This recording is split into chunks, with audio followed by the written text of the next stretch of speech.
Hi, it's Dwyer, gamblersadvisory.com, DwyerVIP.com, with some last-minute thoughts on Nonito Donaire against Guillermo Rigondeaux. Remember, the opinion you should follow should be your own.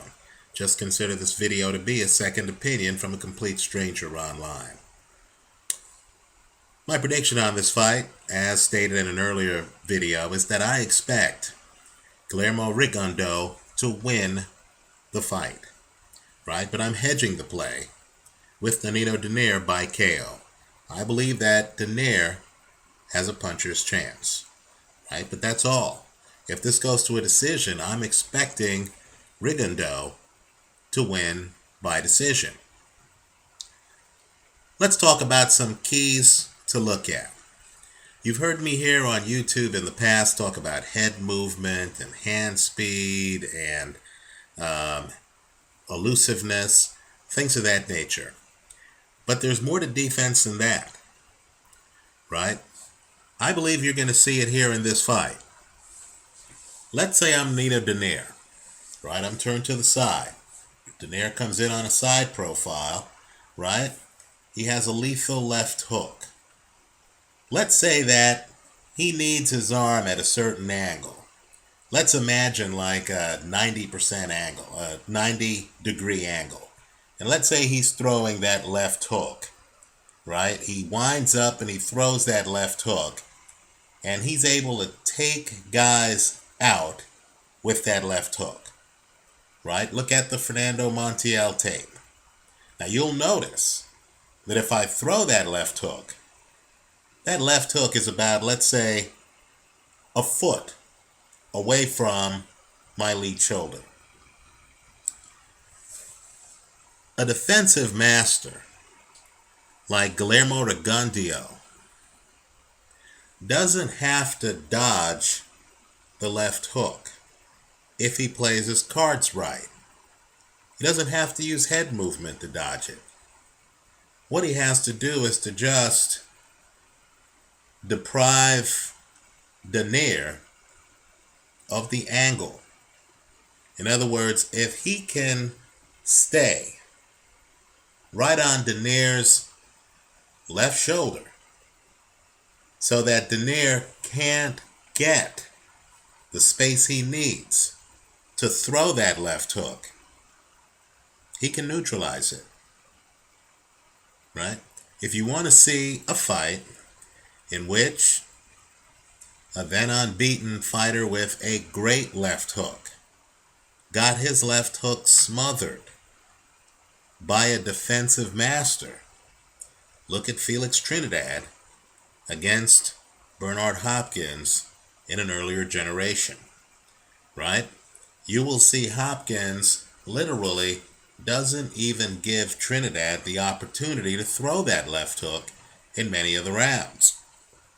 I believe Donaire has become too reliant on that left hook, right? Keep in mind, too, that Rigondeaux, I like to say Rigondeaux, is a southpaw, right? Just keep that in mind because the angles match up well for him. How so? Let's say Rigondeaux comes in and is smothering Nonito Donaire. By the way, he smothered Roberto Marroquin, a very tough fighter who's tall like Donaire, for much of that fight. Let's say he comes in and he smothers Donaire's left hook.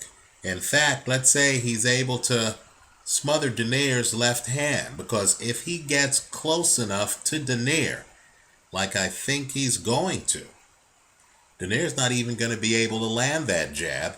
And as I said in an earlier video, Donaire has a problem landing left jabs against southpaws. Right? So, the first key to this fight is going to be the spacing of the fighters. Where is Guillermo Rigondeaux? If he's able to set up shop right next to Nonito Donaire's shoulder, and if Donaire can't even get off left hooks, right? This is a Bernard Hopkins tactic. You'll be able to figure that out early. Because look at the Jorge Arce fight where Donaire is left hook heavy. Right? Donaire likes to throw the left hook. If you take away that left hook from him, he is going to, quite frankly, look like he's having an off night. Right? These are the things that make a fighter look like he's unprepared in the ring. Let me also point out, too, another thing to look for. Right? The first key is the spacing of the fighters. Another key is going to be how Rigondeaux tries to get inside. How effortless is it?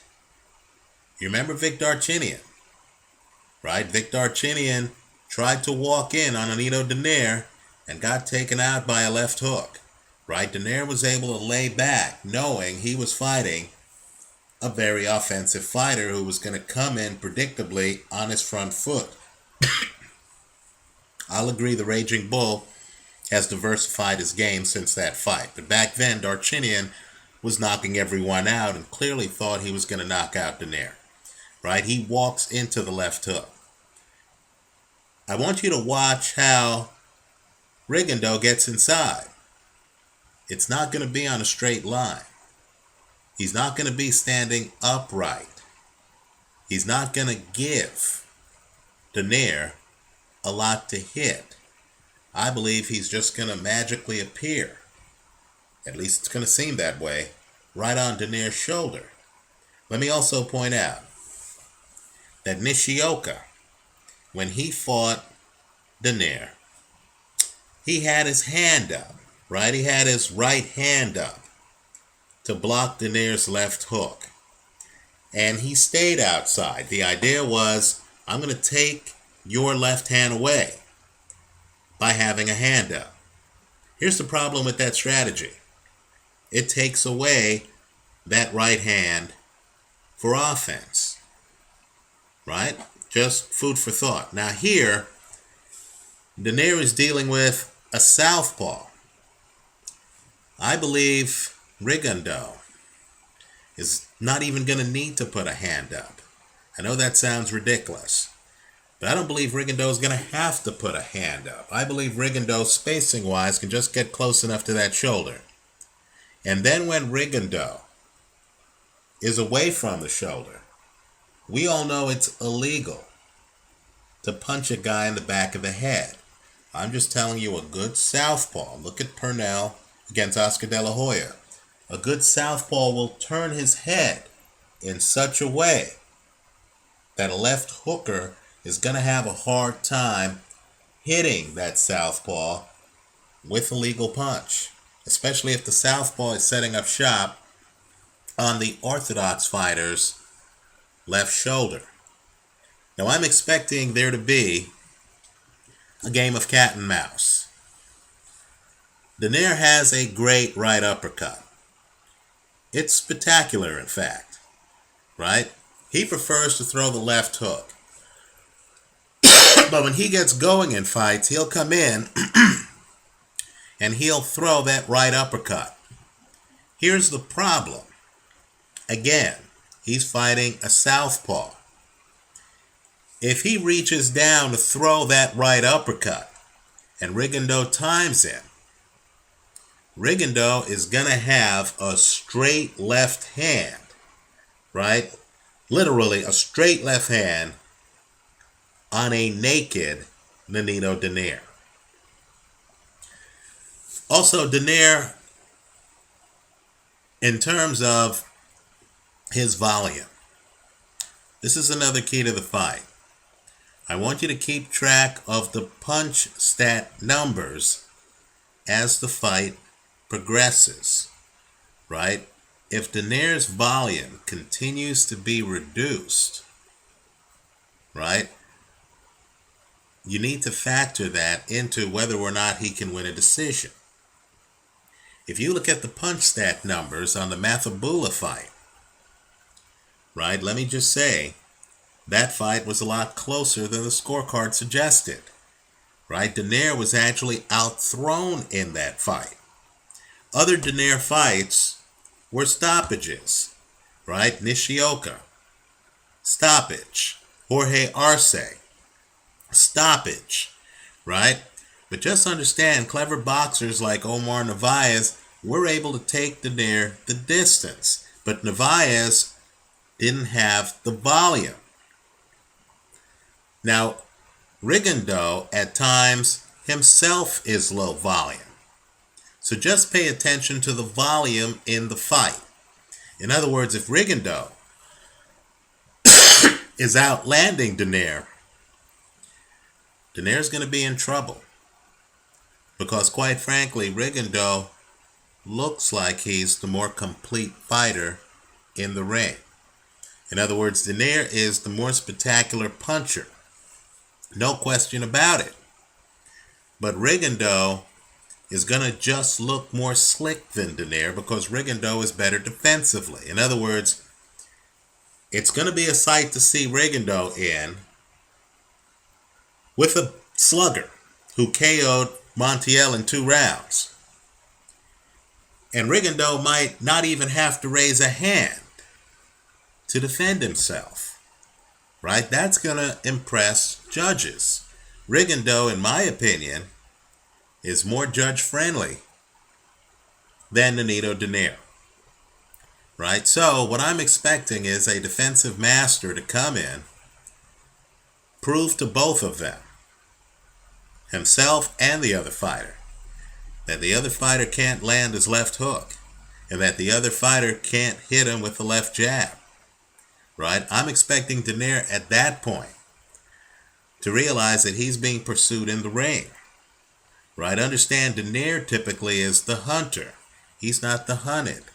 Right? And at that point, I'm expecting Donaire to get desperate, to start swinging for the fences, to panic a bit, and to fall apart over time as the fight progresses. So, look at the punches in the fight, right? Donaire's left hook. Donaire's right uppercut. Rigondeaux's straight left. Is he able to use it as a counter? The positioning of the fighters in the ring, right? Does Donaire force Rigondeaux to cover up? If he can't, and if he doesn't land a lucky punch, Donaire loses this fight by a few rounds, right? If Donaire forces Rigondeaux to cover up and is able to negate Rigondeaux's, hand, his right hand, then you'll know that Donaire has Rigondeaux fighting his fight. I think it's going to be the former, not the latter. I think it's going to be obvious by the 4th round that Donaire can't land the left hook. Quite frankly, I'm not expecting as good a fight as we got when Rigondeaux fought Marroquin. Right? I'm actually expecting Rigondeaux's technical superiority to actually reveal itself. Let me also say this too. I believe the only unbeaten in boxing is Father Time. Shane Mosley, as a lightweight, had much more volume and much more fluidity than the Shane Mosley who exists today. I believe the same can be said about Nonito Donaire. Donaire was much more fluid a few fights ago. Now Donaire, to me, seems to be predominantly a headhunter. It's troubling how wide the margin was in the Mathabula fight between the punches thrown by Mathabula and the punches thrown by Donaire. Now, Donaire can get away with that against a fighter who's trying to avoid him, living behind a jab. This is obviously choking me up.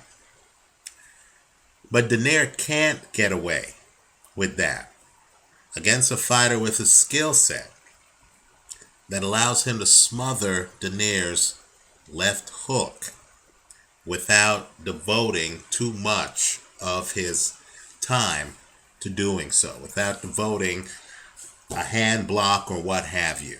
Right? I believe Rigondeaux literally can defend himself based on angles. Right? And I think it's going to give Donaire fits. I think Donaire is going to have a hard time landing meaningful punches. Let's see what happens. Spacing, key. Donaire's left shoulder and where Rigondeaux is, relative to that left shoulder, that's key. Whether Rigondeaux is able to land a straight left, I think that's key. Whether Rigondeaux is able to back up Donaire and keep Donaire with his back up against the ropes, I think that's key. Those are the keys I see. Let me hear yours. Leave your comments for me here online. Visit us at gamblersadvisory.com. Thanks for stopping by.